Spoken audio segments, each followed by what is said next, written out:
So in this video we're going to take a look at making stars. We're going to do this using a scatter brush. I'll begin by creating a new file in Illustrator. Doesn't really matter what size you make this. I'm going to choose it letter size horizontal. The next thing I want to do is choose the rectangle tool and set it so that it has a black fill,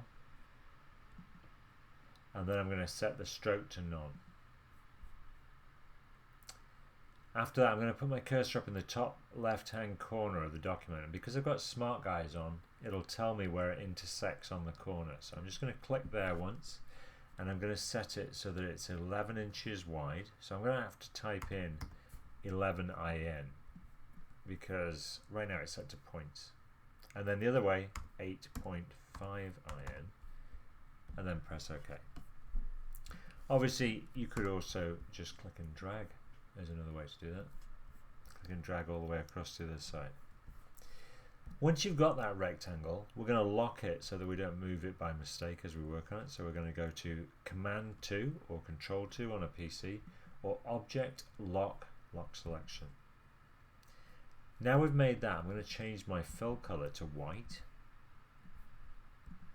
and I'm going to choose the star tool from these basic shapes. When you drag out with the star tool, if you use the up arrow on the keyboard, you can add to the number of sides. So I want this to have 8 sides. This looks like I've got 8 sides. The other thing you can do as you drag out, so I still haven't let go with the mouse yet, I'm just dragging, holding shift also, just to keep it straight.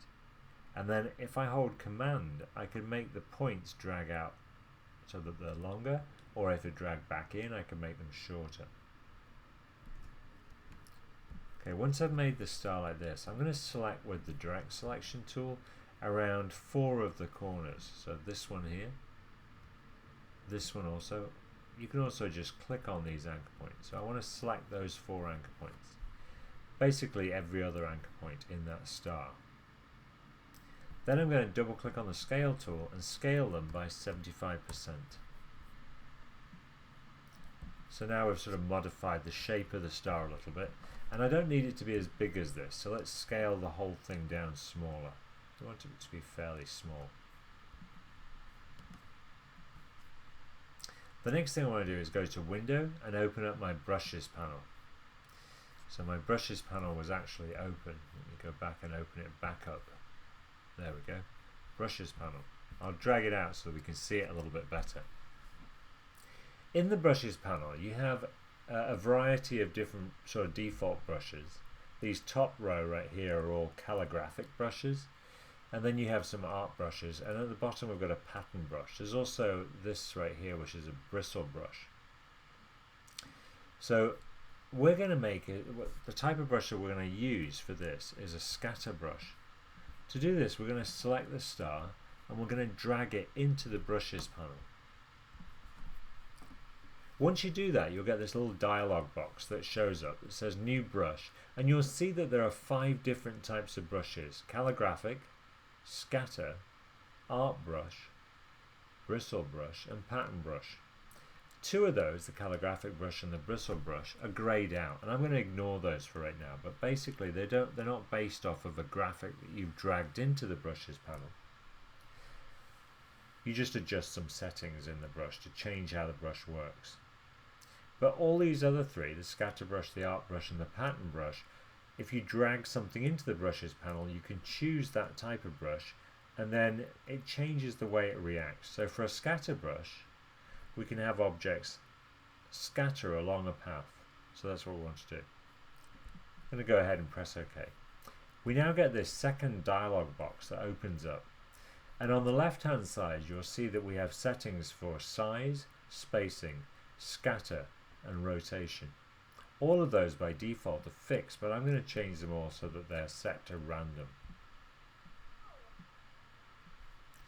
The other thing I want to do is, in these sliders, I'm going to take the top one and drag this first slider down to 10%, which is as low as it'll go. The other one, if I have this biggest star, so if I have the star here on my page, the size I want the larger star to be, then I could leave this at 100%. I'm actually going to make mine a little bit smaller.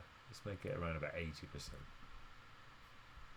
And then for the spacing, I'm going to drag this slider so that it's halfway from where it was in the middle here to this left hand side.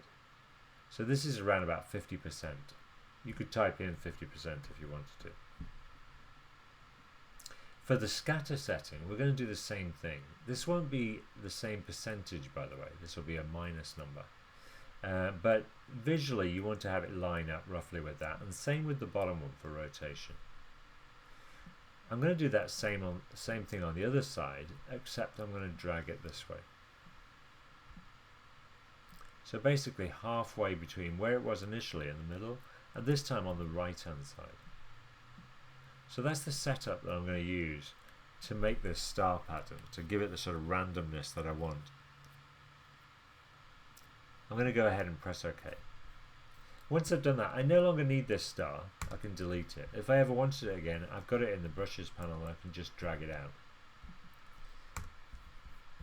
And then I need to apply this brush. So if I choose the brush tool and I choose that star, let's just set it to a stroke with no fill.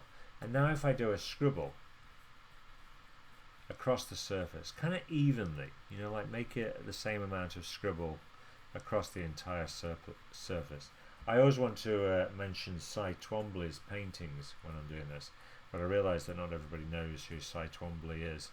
But if you look up Cy Twombly, it's spelled C-Y, and then Twombly is T-W-O-M-B-B-L-Y, something like that. If you look it up, you'll see what I mean. So if you look at it in outline mode, it's like a Cy Twombly painting. It's like a scribble, basically. And then I've got all these stars, and you'll see that some of them go outside of that black rectangle, and really I would like to have them all stay within there. So to finish this exercise up, I'm going to show you how to do that by using a clipping mask. Let's unlock that black rectangle by doing Option Command 2. This would be Object, Unlock All, if you were doing it from the menu. And then with that rectangle selected, I'm going to do Copy, and then I'm going to do Paste in Place. So copy is Command C or Control C if you're on a PC, and then paste in place is Shift Command V or Shift Control V if you're on a PC. So with that selected, I'm going to also select the scribble with the stars on it, and then to make the clipping mask you can use this keyboard shortcut Command 7 or Control 7 on a PC, or you can go to Object, Clipping Mask, and then Make. So that's it for this exciting episode of making stuff in Illustrator with John Measures. I'll see you next time.